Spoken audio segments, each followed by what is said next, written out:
Welcome everyone, and thank you for joining us for tonight's webinar. This webinar is brought to you by Lifetime Adoption, and this is our Q&A webinar for hopeful adoptive parents. My name is Kim King, and I'm co-hosting with Libby Denniston, and we are happy to be spending time with you this evening to answer the questions that are on your mind. Just to go over a few ways that people can stay in contact with us. This is more so, I think, for people who are just starting to get to know Lifetime, just getting their bearings in adoption. If you are new to Lifetime, you can always call us at 1-800-923-6784. You can email your questions, requests for information to our applications department if you'd like. Apply, APPLY, at lifetimeadoption.com. Of course, our main website, although we have many websites, our main website is lifetimeadoption.com, and that is where we have our free online application, which is no obligation to you. You can go on there, fill it out probably in under a half hour, share a little about yourself with us, and give us that opportunity to open the conversation together and explore the possibility of working together toward your adoption, or at least we can point you in the right direction, give you some feedback, tailor your Q&A to your specific circumstances and adoption needs, let you know what we're seeing and if it kind of matches up with what you're looking for and those types of things. Exploration with no obligation. When you fill out the application online at lifetimeadoption.com/apply, APPLY, we typically have a response for applicants within 5 business days. But you don't have to wait for that response in order to ask questions.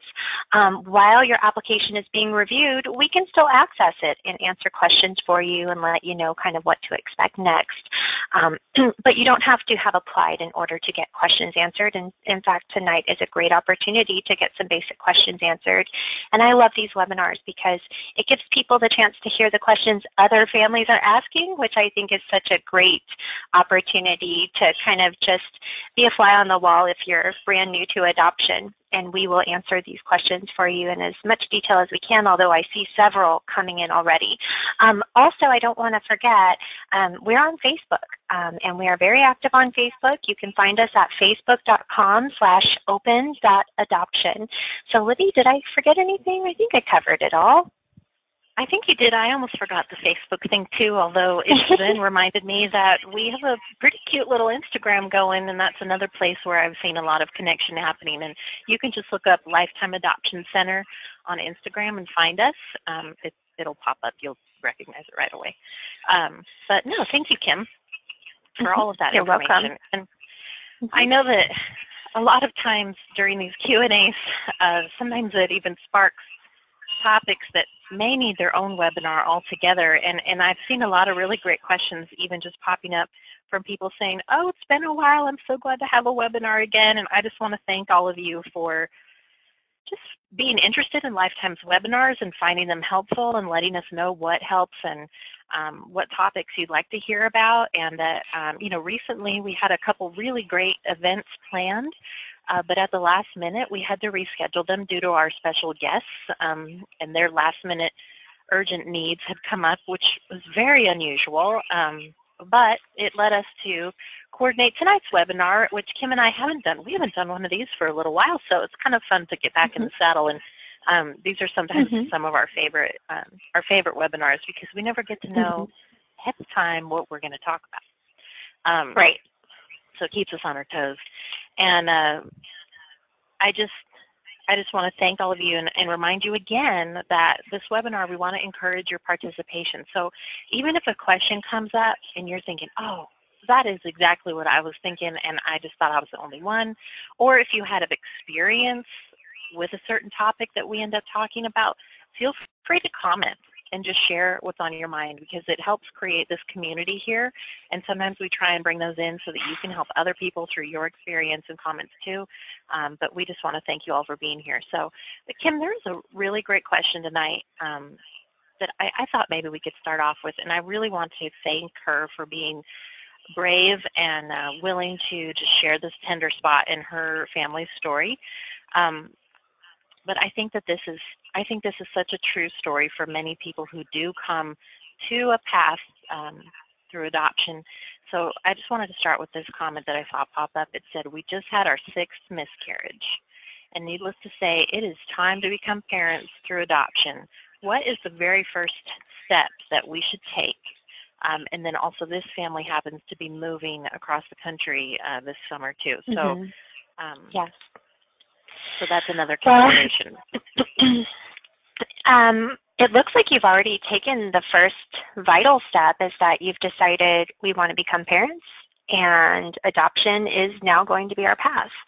And once you and your spouse are both on the same page with that, since most couples don't come to that at the exact same time, one usually follows the other in their own time. So it's great that you guys are ready to become parents, and adoption is the path, and you can put the infertility treatments behind you and have hopefully a fresh start in adoption, where there is a process to follow, there is a recipe to follow, and that you can stick with it and have that desired outcome, which is your baby in your arms. I mean, that's really what you're here for.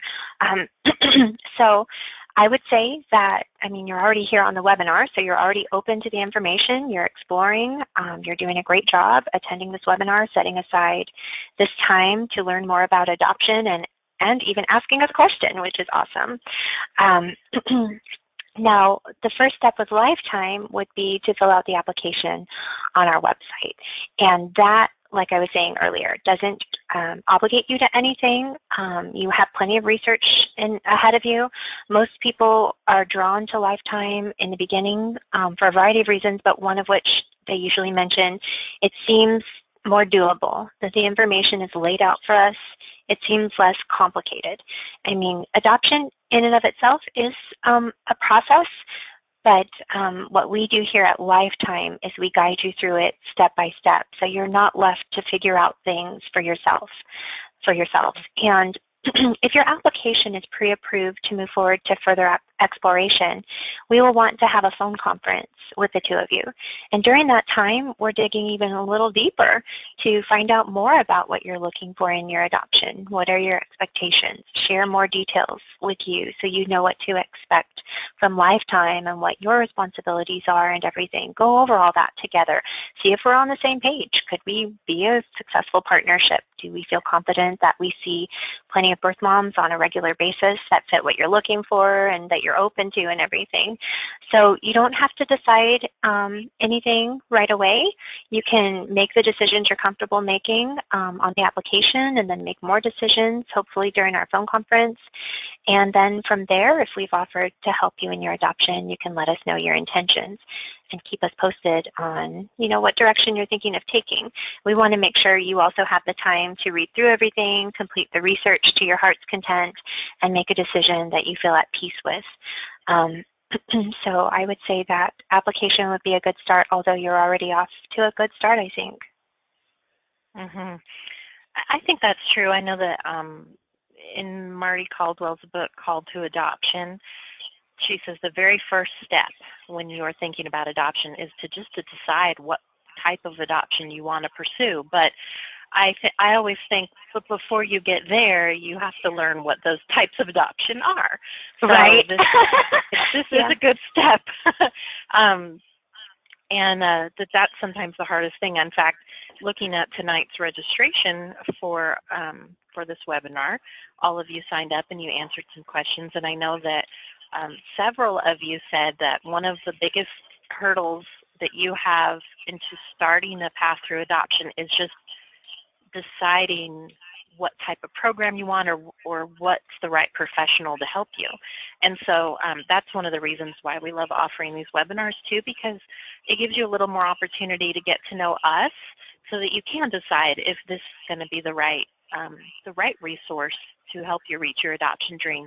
And Kim, I always love, and you're probably tired of me hearing this because I feel like I brag on it a lot, but you often have said that the application is such a great step too, even if you're not really sure you're ready for adoption, or if you're not even sure that you want to work with Lifetime, because we may simply be a stepping stone along your path, or we may be the whole path. Right. And that if you apply This happens sometimes. It's such a vulnerable thing to put yourself out there to just even research adoption. I know it is for all of you. We've helped you. We've heard your questions. We know that it's a tender time. It's exciting, but it's also kind of this place of uncertainty. And Mhm. when you apply, you're thinking, where's this going to take me? And that if Lifetime's not the right fit for you, that's okay. That maybe you learn something tonight or through the application process that helps you find the right question to find the right help. So even if Right. we are just a stepping stone, we consider that an honor. But for some of you, we may be the right whole path. But Mhm. just being more and applying, I would say our application is it's so low pressure. It's so helpful into just exploring the options that you have for your family's future through adoption. Right. When sometimes people are afraid to apply because they haven't really made decisions, but that in the application is letting us, you are letting us help you kind of give insight to what's going on in adoption. What are we seeing? Kind of ask you some questions so you can self-assess.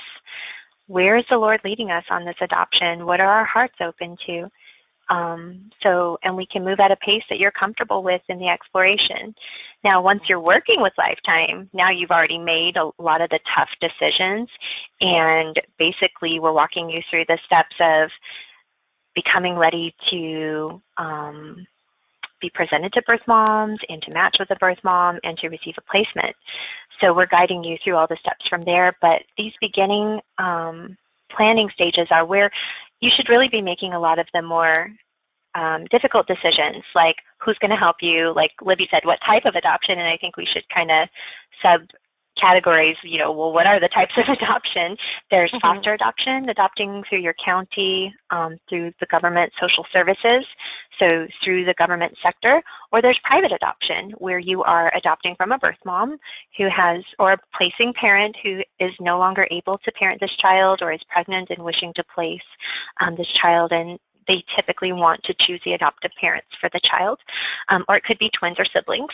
And then there's also international adoption. Of course, there are other types of adoption, like kinship adoption and step-parent adoption, but you're usually not going to be on a lifetime adoption webinar if you already know who you're adopting. So it's international with another country. Now, here at Lifetime, we assist with private domestic adoption.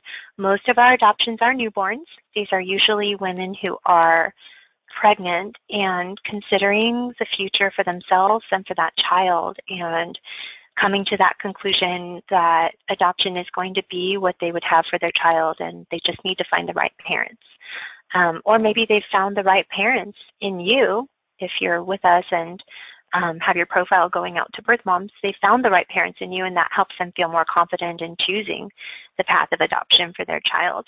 I know, Libby, you've talked a lot about that over the years, how it's not always one choice before the other. Sometimes it's the opposite, if that makes sense. You could be the reason why a birth mom feels comfortable with Yeah, adoption for her child. I'm seeing that more and more. I was just talking with our director last night about that. In fact, just things are changing, I think, for the good of people involved in particularly open adoption, where a lot of women are unsure about their adoption decision until they connect with the right adoptive parents.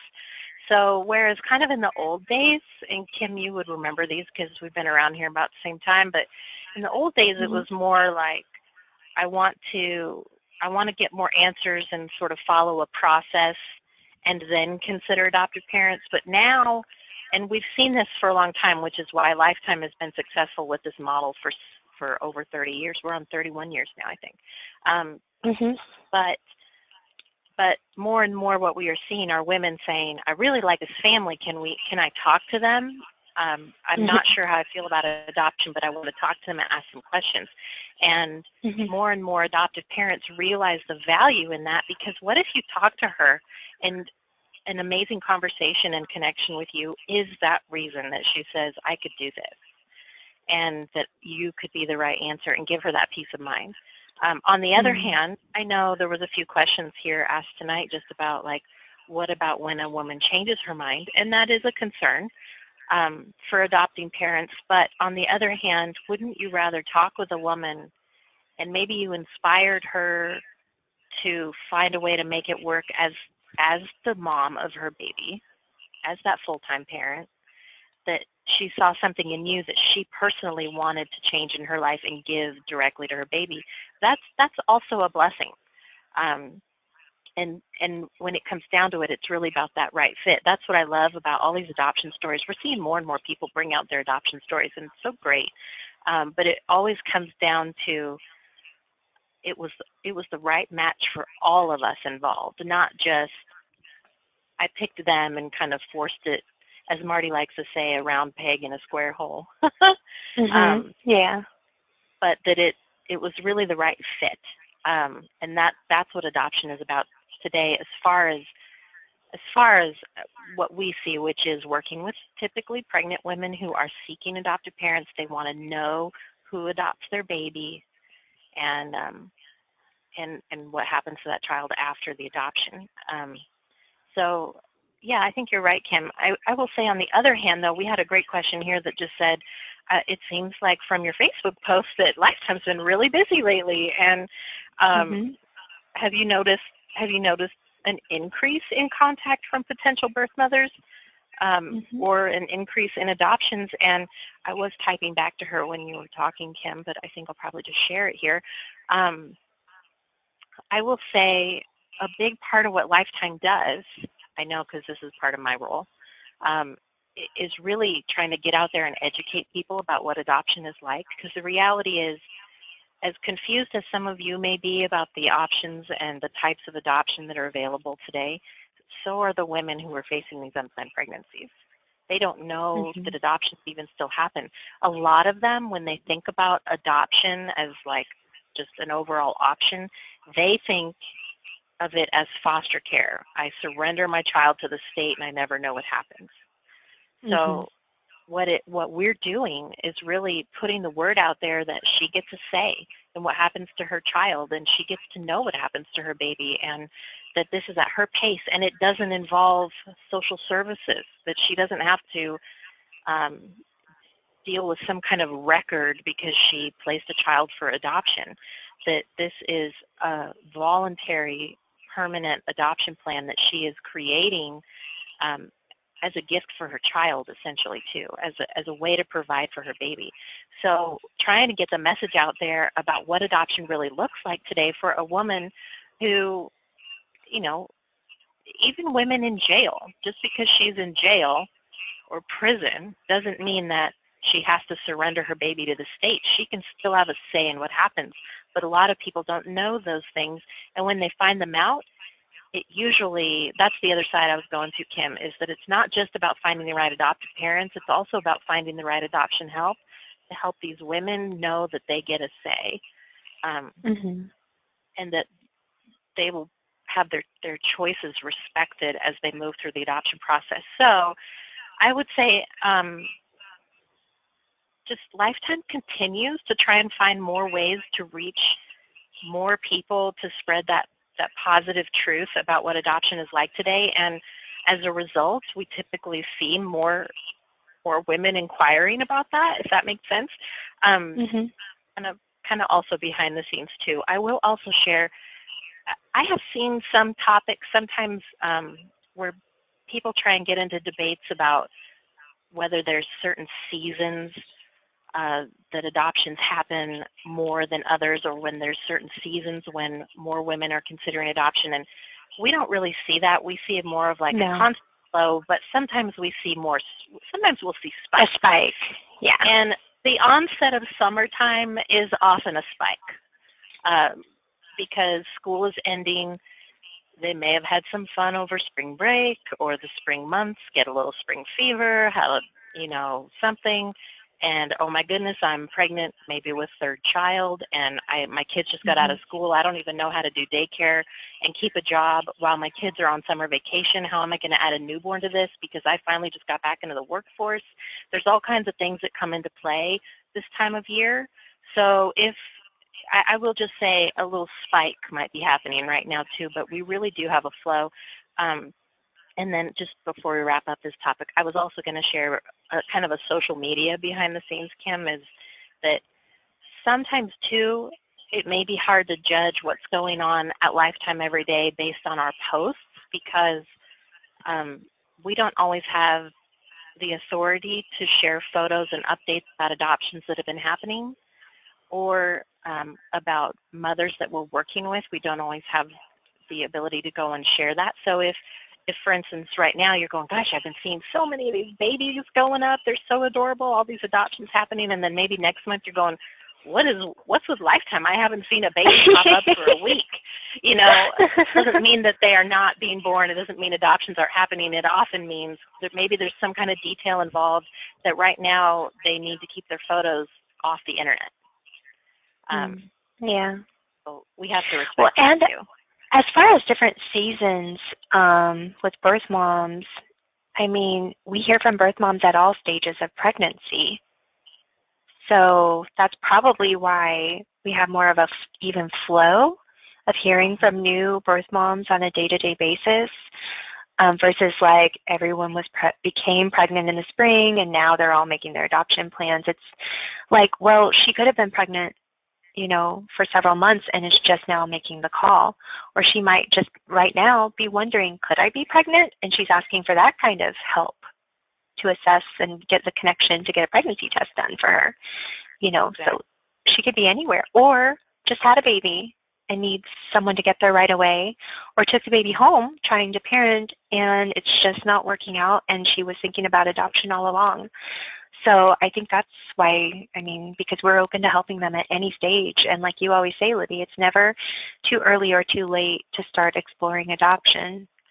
Yeah, that's what we've been seeing a lot lately are women. A lot of what I've seen or heard from the coordinator team lately is either women who are due any day or women who are maybe they're due in a month but they have a risk of delivering early. So a lot of times we have to treat those as if it could happen any moment. Yep. And that's another reality too is like you said, at any phase during a pregnancy or even after birth that we're getting calls from these women. And one of the things that I see happen a lot, and this is why it's so hard to gauge, I just wrote this up yesterday, and I'm hoping the blog team will accept it. But it's this idea of, is there any interest in me? You know, and this will happen no matter who you're working with to help you adopt. You will wonder, what activity is going on now that I'm ready and waiting to adopt? And what you have to do is make sure that you choose someone to partner with in your adoption journey that you trust process that they are using to find your baby. That you can you repeat that sentence again, Libby? I think I missed a word or two of it. Go ahead. Okay, so you have to choose someone, you have to choose an adoption professional to partner with that you can trust the process they are using to help you find your baby. So when you are ready and waiting to adopt, you're not chewing your nails and biting your lip off, wondering if you can trust that they are actually doing what they said they're going to do, that they're actually using your adoption profiles or talking to women every day, that you want to make sure you know that. And I know that some of that is trust sometimes takes a matter of just faith, putting that faith in that person, but it also means researching, asking questions. How do you work? What is the process I should expect? So that you know, as you're waiting to adopt, that when those days come and you're thinking nothing is happening, that you can remind yourself of the truth that there is activity happening even if you don't yet see the phone call from the birth mother coming through. Because the other thing happening on the other side are these women calling. Maybe she's 4 months pregnant and she might get a stack of profiles and actually really feel drawn to maybe one or two of the families. But then it's pretty nerve-wracking. Like, it's hard enough just to research adoption for these pregnant women, but then to think I've got to now actually tell someone that I want to connect with these people and then actually follow through and talk with these strangers, that takes a lot of guts. And so some of these women don't get the nerve up until the time is pressuring them a little bit more to get things together. So they may have learned about you 4 months ago, but here now they're looking down the barrel of delivering at a C-section next weekend. And they're thinking, I better get this in in motion because this baby's coming. So Mm-hmm. that sometimes I would say in adoption is one of the hardest things, is because a pregnancy takes 9 months, hopefully that full 40 weeks that we're talking about. Um, and if she learned about you early on, you might be sitting at home just weary thinking, nobody's interested in me. But here then, out of the blue, she comes and you find out she's been looking at you for the last 4 or 5 months. That's pretty amazing hindsight. So just hold on to those truths and make sure that you're choosing someone to work with that you can trust the process that they are using to help you reach your adoption goal.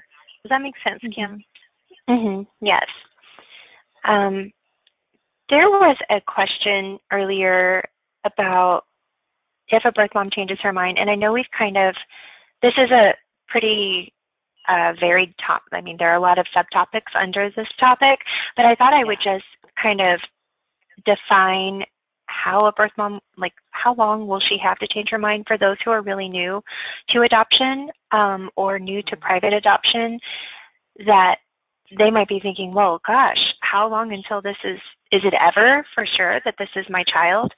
Um, every state has different laws on how long a birth mom can have to make this a permanent decision. And most states are 30 days or less. I mean, I don't know of any states that allow longer than 30 days for a birth mom to change her mind. Now, we only work with the voluntary relinquishments, and this is all within private adoption. In other realms of adoption, it's probably very different. Like with foster adoption, there's many more hoops to jump through for that. And there are different risks. There is a risk for every type of adoption, or for that matter, any method to becoming parents. Once you make that decision that you have it on your heart to become parents, your heart is out there. You're vulnerable now, and there are risks. There's no eliminating the risk altogether.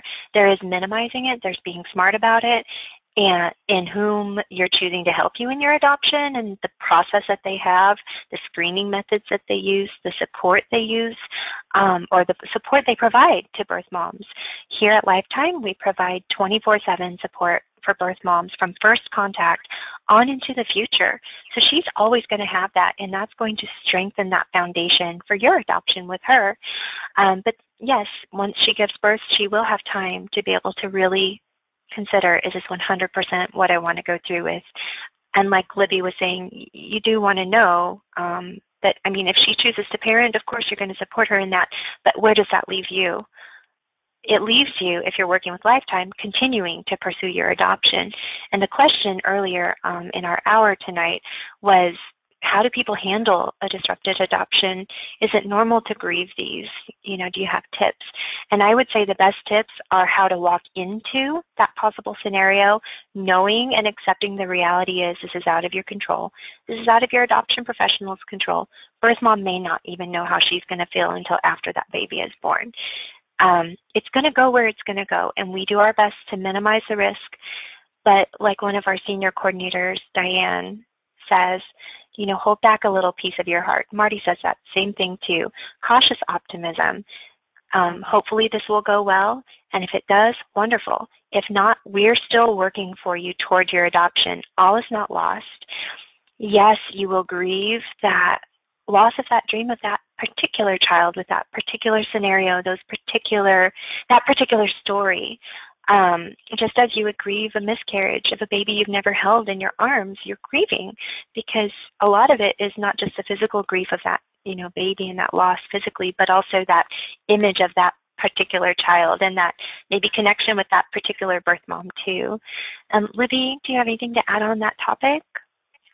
Well, you just reminded me, we were talking about I loved all of your answers when you registered for tonight's webinars. It's very helpful for us because we work with so many adoptive parents, but we also like to make sure that what we understand is still relevant, and it's not just, you know, well, this is what adoptive parents went through 10 years ago, but that it's what's happening today. And what you touched on, Kim, is a thing. The uncertainty is sometimes a hurdle to just even starting an adoption plan. Taking that chance that you might get to hold a newborn and then have to go home empty arms because that birth mother couldn't go through with her plan. The other side of that too is just like you said, grieving a child that you never got to hold. I mean, a lot of you might identify with where we started off tonight, which is a miscarriage, or maybe you're thinking, a miscarriage, I would love to just have a positive pregnancy test. Like, what does that even look like? And you're grieving a Mm-hmm. child that you never even conceived. I mean, that's almost even Yes. harder, because then you don't even really have something to identify to grieve over. But it's Mm-hmm. really individual for every person. I will share, when it comes to what we call failed adoptions, and that's such a harsh word, fail, because really it was nobody's fault. Fail always kind of makes it sound like somebody messed up, or like you didn't Mm-hmm. try. Um, Right. but a failed adoption just means it didn't go through like the It didn't adoptive pan parents, out. right? Yeah. Yeah, it didn't complete. Mm-hmm. Um, but a lot of people, even when they complete their adoptions, a lot of adoptive parents find themselves surprised with this emotion of this very strong feeling that they're really identifying in a way. I mean, there's only so much they can because they are not that birth parent, but really finding themselves almost longing for the birth mother to have had the opportunity to raise that child, because now that you love this baby so much, you realize how hard it was for her to decide to let you raise her child, Mm-hmm. because you've had the chance to get to know her. It's very deep and so sweet to see. But what's cool about adoption today is that the birth mother is also excited for you. So she knows you've been waiting for this baby. I'm excited for you to raise this baby. Um, so that a lot of times is helping her in her grief when she's processing that loss for herself, because the adoption did go through. Mm-hmm. But also, I will just share, working with women who have changed their minds and decided not to do the adoption, they often also carry a grief for the adoptive parents. So they feel bad because they know how excited you were to have this baby. They were excited for you. They cared about you. They got to know you.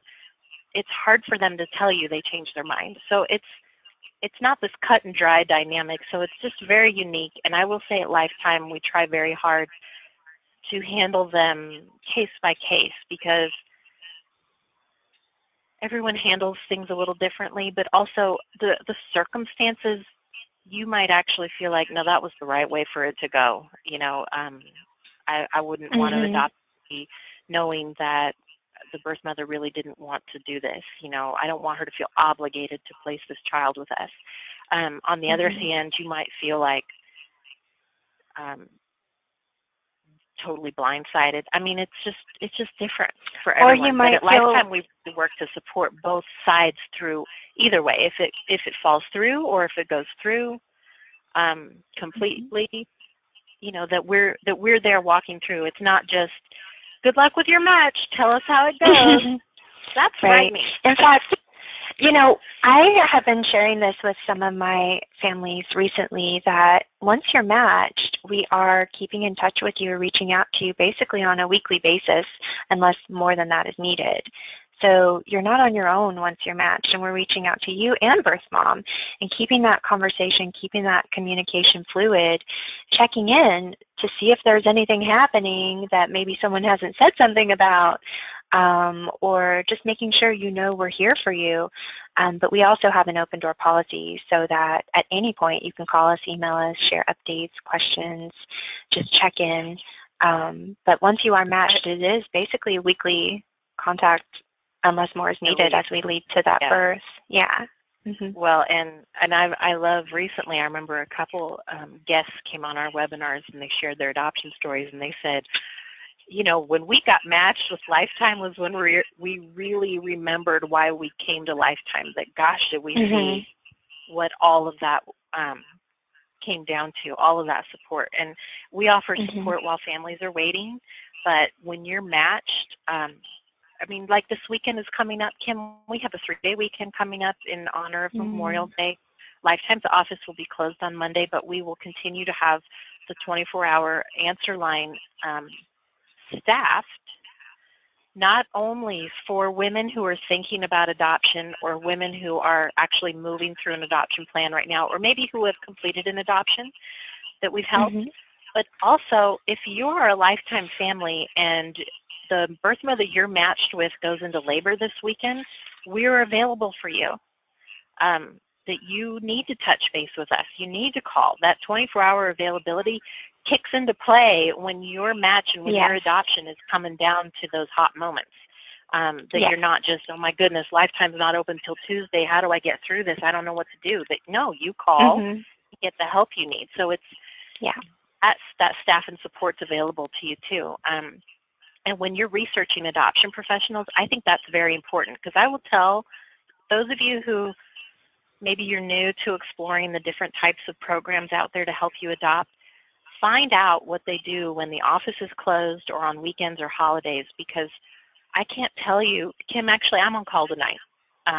So in 20 minutes I will be answering the after hours line. And I can't tell you how often I take a phone call from women who say, you're the third place I called. The other two places went to a machine. I couldn't talk to anybody. And my son just went down for the night. This is when I need to talk about what's on my mind. I want to learn about adoption. And it blows my mind, because I'm thinking, what? You expecting her only to call between 9 and 5? Like, so you want to find out what kind of availability do they have? You know, is she going to a voicemail or is she going to a real person? I was just going to comment, sometimes they're like, are you real? Like they don't, it's like they're so shocked to get an actual person and not a machine and a system they have to click through and then write down a phone number and call the emergency line, you know, all that. I love the way Lifetime operates 24/7, and I love how Marty Caldwell, our founder, just has that value placed on that service that we provide, knowing that when you need help, you need to be able to reach the people who are here to guide you. Right. Kim, we had a couple questions that were kind of related to birth mothers, and I wanted to make sure we touched on them. One of them was, do you see drug-exposed babies? And the other one was, is Lifetime able to get an idea of the physical and mental health of the birth parents as part of your process? So let's talk a little bit about how birth mothers are screened. I hate the word screen because there's really no birth mothers that we've turned away. If she wants our help, we'll find a way to help her. It's more like getting to know them. And really what that comes down to also is because we know not all of you may feel comfortable moving forward with a baby that may have been exposed to drugs, or a baby with a certain maybe medical history in the birth parent side or something like I was recently helping a family who had concerns because there was sickle cell trait in one of the birth family side.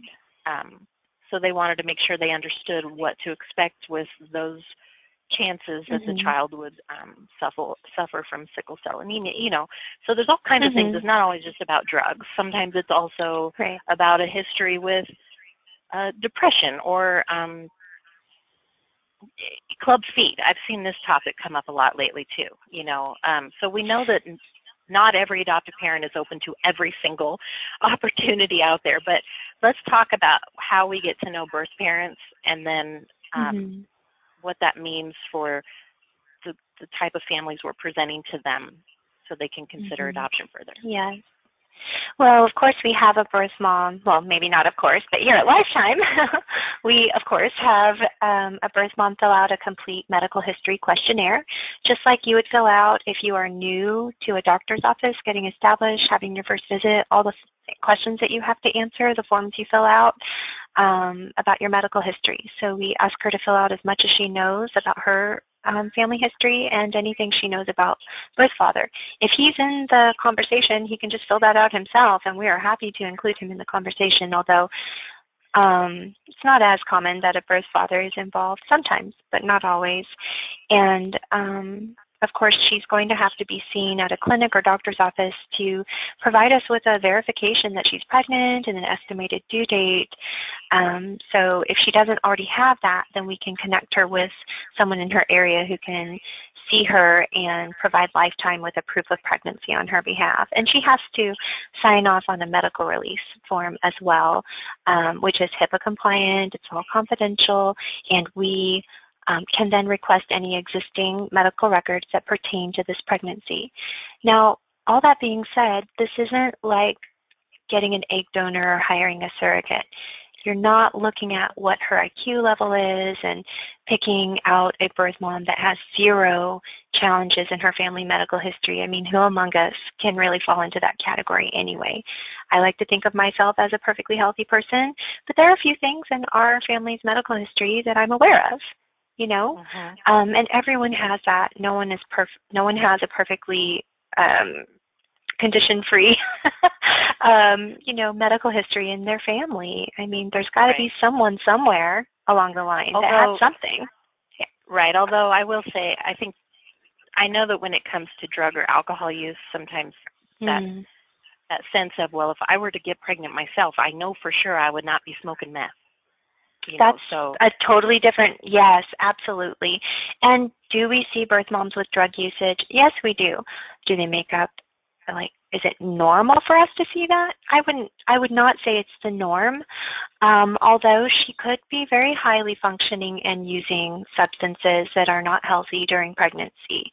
And there may be a baby born at the hospital that needs to go through a weaning process, which in speaking with some of our coordinators that have worked on these cases, they say that on average a baby needs to stay in the hospital about a week to detox from, let's say it's meth. And there are programs that a birth mom might be involved with that she's being overseen by a doctor, maybe at a clinic, and they are administering a specific dosage because they don't feel it is safe for her to stop all usage because there's risk of miscarriage. And we hardly ever see special needs resulting from substance usage with birth moms in our program. In fact, some of the cases that I could even think of where there are substances or special needs involved have been substance-free pregnancies. So the one doesn't always go with the other. But what you should do is definitely just set up a guideline for us to follow. I mean, Libby, maybe you can weigh in on this. Is it really realistic to say, I want 0 substances at any point? Of course, we all want that. You know, we don't feel that a birth mom or any woman should use substances, but the reality is she's in an unplanned pregnancy. Her resulting decision is adoption. Something's not perfect about her life. You know, something is happening that's unstable. She's coming from somewhere, and she is asking us for help. And so, Libby, what would you say about that? I would still say the majority of women that I talk to are usually, no, I haven't smoked, I don't really drink, and I haven't used any street or, misused prescriptions. No drugs, right, just a normal, everyday person. Although some people have smoked a little bit, had a couple drinks before they knew they were pregnant. Yes. And that happens sometimes. Like I spoke with a woman who just found out she was going on 4 months along, and she had no idea. And so I just said, well, since you just found out, is it reasonable that you may have had a margarita or a beer in the last several months? Like, she said, yeah, it's possible I had 1 or 2, but I mean, she wasn't like a drinker, Right. And when it comes to drugs, I will also say, more often than not, the women who are using drugs are not proud of it, and they usually are honest. Now, there are some times when we might be not necessarily surprised, because sometimes we can kind of take a little guess that they might be just based on we have an expectation. Or, just based on maybe a little behavioral history thus far, but sometimes we are surprised, especially marijuana. You can't always tell if somebody's been using that. But if it comes down to we had no idea that this birth mother who had chosen you and you've been matched with the last 6 weeks, that she's been using heroin once a week. If that information comes out, even at birth, that we would work with you to help you gracefully get out of the match, because if you're not comfortable moving forward with that, we don't want you to feel forced to adopt a child. And then, I mean, that's just not positive for anybody. But we would work with that mother to help her find a family who was open to moving forward.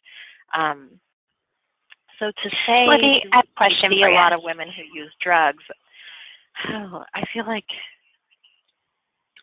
I don't think we see a lot of women that, yeah.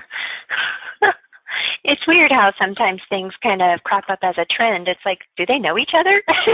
They don't all know each other. That couldn't be. Although that happens, Kim, that does happen. Yeah. If we help a woman who's been using meth, she probably has friends who've been using meth, and she may know that okay, so this is kind of a behind the scenes for those of you who may not know this before.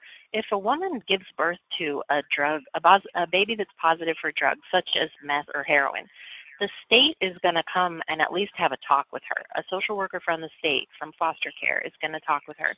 Now, she has the opportunity to make a permanent open adoption plan right from the start, and a lot of women know that they would rather avoid foster care or the risk of that child going into foster care and then having this whole bounce from home to home, or her constantly feeling like a failure because she can't stay clean long enough to go to the classes they're requiring of her to get her child back out of the system. So it's just, they don't usually want that for their baby. So a lot of them tell each other, you know, you can avoid trouble with the state if you make an adoption plan. So I will say that happens sometimes.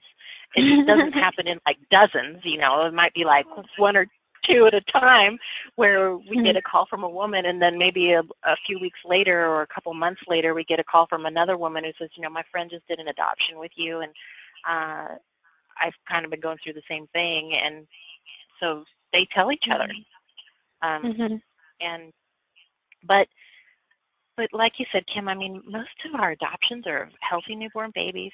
And when there are those extreme circumstances and situations that we know that we need to really look for a family who's going to be ready to move forward, then we find a family. We've never not found a family. I had a question for you. What if someone has a yes on the drugs, as long as the baby is healthy? In their file, they're like, yes, we would adopt even if the birth mom has used drugs. Even if the baby, you know, needs a weaning process, as long as otherwise healthy, we're fine with that. We wouldn't say no. And they get matched with someone who says they don't have other drugs, but then at the hospital, the baby is born with drugs, and then the family, well, I think we kind of expect them to still move forward because she's still within their preferences, right? Well, the reality is every once in a while, even something that falls within preferences is not the right match. And we can't always get into that or explain exactly why that happens.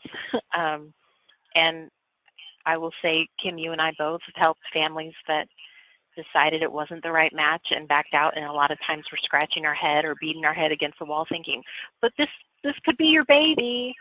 But in the end, what I also rest on after all these years is that there really is a family for every child and a child for every family, and that maybe that family, even though it was hard, and I don't know sometimes what's going to happen to those families that pass on a perfectly good opportunity. I don't know if they're going to miss out or if there will be something else around the corner, but I always see what I can't explain other than God's hand, knowing where that child was going to go all along. So I always have to lean back and trust on that. You know, Libby, yes. I wonder, too, if we could talk about some of these age questions. I saw some age and some, like, where they live in the country questions. So real quick, can you just answer can you help me in blank state question? Okay. We can help you in blank state unless that state is New York State. Yes. Is that okay? I think we're on to our last several minutes of the webinar, and we need to answer as many of these remaining ones as we can. So I feel like it's time for the rapid fire round. Sorry, I'm a former Marine. That just is the way I look at the world. all right. That's all right. So as far So, as, we yeah. had a question earlier, and then I saw another one pop up about age that just said, how many families of a specific age group do you have at one time? I Mm, think it's probably better just to say, what is the average age of adoptive parents at lifetime? Because I right. know there was also some questions in the registration form that talked about, I'm 50, my husband's over 50, are we too late to start Mm. adoption? So let's talk about age a little bit. Okay, the families that we work with are anywhere from 20s to early to maybe mid-50s. If they're both in their 50s, then of course we're going to look at everything as a whole. Birth moms are concerned about longevity, and they are concerned about health and how active you can be with a child. 50, 55 isn't what it used to be, 20, 30 years ago. So you have many people who are very active at these age categories and really feel that they're still sort of in the middle, and they're ready to parent, and they're settled and have reached points in their professions that they are able to focus on their child and have that family life that they've always wanted to offer. And that is very attractive to birth moms as well. So what we do is review your application. The review committee will look at everything as a whole, what you're open to, what all your family dynamics are. If we see too many risk factors, we will let you know that. If we see that the only limiting factor could possibly be your age, but everything else is working in your favor, well, then we have some more exploring to do to see if we could be a partnership together and meet the needs that you have and if you're comfortable with lifetime. So if you're in your 60s, probably that would not be a highly requested age category, but most of our families fall within the 30s and 40s. Right.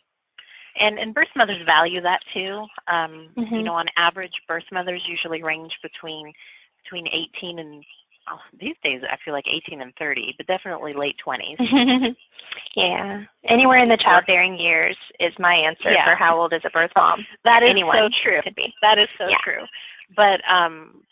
But on average, they're usually more like in their 20s, and so they look Mm-hmm. at a couple or an adoptive parent in their 30s or 40s as somebody who potentially has it more together than she does.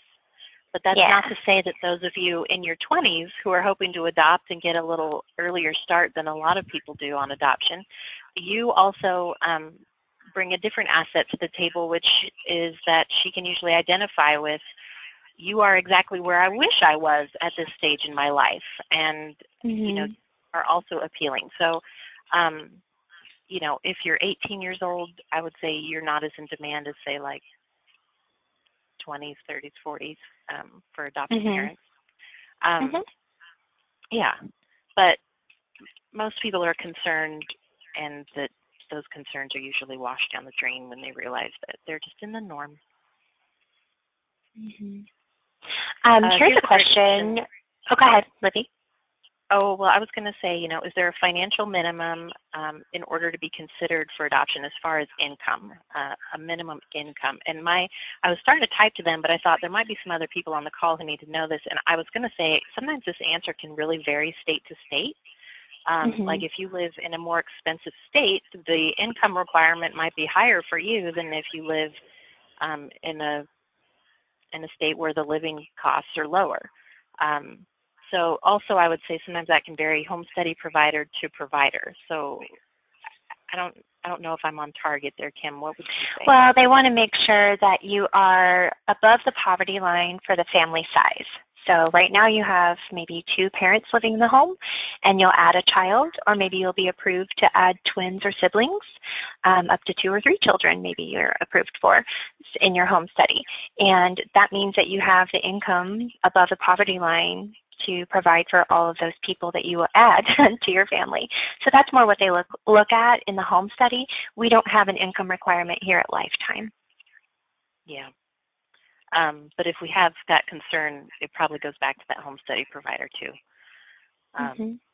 To Well, decide. yes, if What someone question were you going to applies hit on? and they say, if someone applies and they say they have an extremely low income, like the smallest category that they can choose from on the application, and then they say that they're both not working, then we're going to express our concern with them and help guide them to understand that this is vital, that they establish how they're going to provide for the child before they can be approved to adopt. So, we're going to help them understand that maybe there's something that they need to address first before they start the adoption process. Because it is kind of a myth that only upper middle class or wealthy people adopt. That's a myth. It's on average. We've seen the whole gamut. I've seen figures that I would never even dream exist, and I've also seen families with very modest means that have a beautiful life to offer a family and are chosen happily by a birth parent. So it really does come down to, like what Kim was explaining, that it's not a certain figure. It's just your ability to provide within reason. Right. The question here is, what if they decide they want to broaden their preferences, maybe on a case-by-case basis, such as to include older children, that they might have some parameters in place?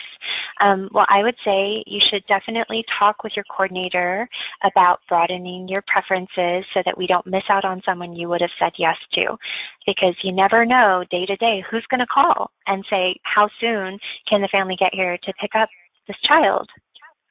So definitely have that conversation with your coordinator here at Lifetime.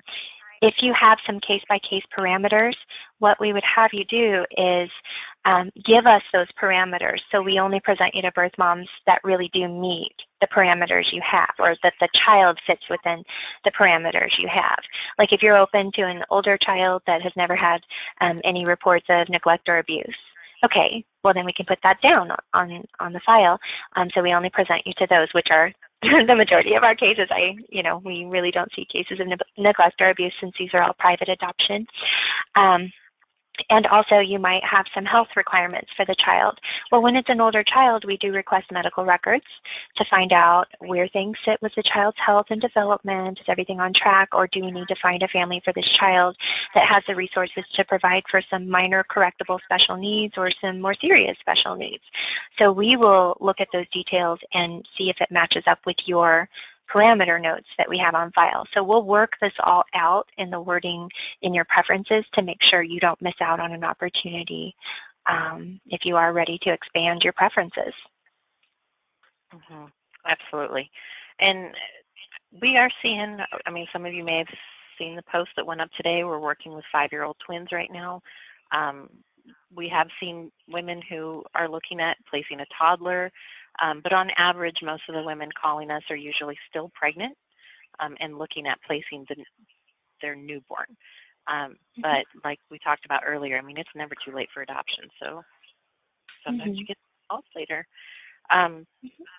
There was a question I thought I could answer real quick. Oh, it was about home studies. Do we need to schedule a home study within our own state? In general, the answer is yes. You will complete a home study with your state, and Lifetime has referrals for the families in our program too, so it's not necessary to complete your home study before you start up with Lifetime.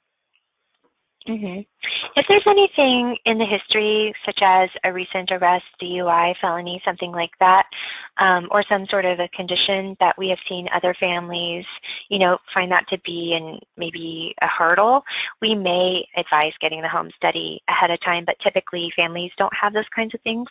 And if you do have something in your history that you're concerned about, let us know what that is so that we can say, oh, you know what? You really shouldn't worry about parking tickets. Or, you know what, 10 DUIs, that's a concern. We can be very upfront with you about that and let you know what steps to take to find out how a social worker can work with you directly to pull your records, look at everything, and let you know if they will be approving you for adoption. But most families are concerned about things that really aren't challenges in the home study. But yes, you would work with someone locally, start your home study around the same time that you start with Lifetime. As a contracted Lifetime family, you'll have your welcome call, and during that welcome call, request the referral for home study provider if needed. If you already know someone that you want to hire for your home study, then that's great. We're not picky about whom you use. We just care about the end result, which is that you need to have a home study for a private interstate adoption, and we need to receive a notarized copy from your home study provider. So, that's fine if you already know somebody, but if you don't worry about it. When we get started, we'll give you the referral. Yeah, great. I feel like we did try and rapid fire here. We did a lot in 10 minutes. I want to thank all of you for chiming in too, because we tried to combine some of your questions because they kind of fell in the same category. So I hope we did touch on that. I know that there was also some questions in the registration that also in our little chat here tonight, I saw some questions like you were talking about finances briefly. If you have questions about funding adoption, you can always reach out. We have some information we can give you. But it also helps to complete the application because, like you've been hearing, sometimes the answer may vary depending on where you live. You know, there are some states where an adoption is just going to be more expensive than in other states. And that doesn't have anything to do with where baby's born. That has to do with where you're living. And we can't control that, and that's not your fault either, but we want to help you prepare. So if you have questions about funding adoption, you know, please reach out. If you're already working with someone at Lifetime and you've already applied or you've already been in touch with one of our applications team, you know, just shoot them an email or give them a call and let them help you get some more information about funding adoption. But if you don't yet have a contact at Lifetime, and if you have questions about funding or anything else, always, like Kim was saying earlier, adopt@lifetimeadoption.com is a good general email to where we can get you to the person who can get you the right answers, or you can always call 1-800-923-6784 and speak with someone. The nice thing about our team is that we are all we very much rely on working together. So if you call and I answer and I don't have the answer for you, I'm going to get you to the person who I know can get that answer for you. So you don't have to feel like you need to know the name of that person, that we will help you get the answer. So just call and we'll get you to the right place. But Kim, thank you for joining us tonight, and I just want to thank everyone again for taking time to be here, and encourage you too to please keep in touch. If you have questions or feedback from tonight's webinar, we'd love to hear from you. And also, I mean, education is power. So if this is your first time really taking a step to explore adoption, I just want to if it doesn't sound condescending, I want to pat you on the back or high five or something, because it does take a lot just to decide I'm going to learn more. But don't stop there. Let us know how we can answer more questions for you one-on-one, or get you some more information, or take a step tonight and fill out that application and help us learn more about you and your personal adoption goals. And remember, you can apply. It's no charge to apply at lifetimeadoption.com/apply. And to your email for upcoming webinars. We will have some really great ones this summer that we had to reschedule, and we just want to make these topics relevant and helpful. So please let us know how we can be there for you. Thanks to everyone. And anything you want to add before we sign out? No, I think we've covered it all, and thank you, Libby, for co-hosting, setting everything up, and for all the work you do to get our guests on the calendar, and you know, all the visuals and outlines that you do for our topical webinars as well. So you do a great job here, and thank you all for being with us tonight as well. And like Libby said, you know, don't be shy, reach out, let us know how we can help you. Let us know how you're doing and where you are in the process, and then, you know, we can help answer questions for you. So hope everyone has a great night, and we'll see you all again soon on the next webinar. All right, everyone. Have a good weekend. Talk to you soon. Talk to you soon. Talk to you soon. Talk to you soon. Talk to you soon. Talk to you soon. Talk to you soon.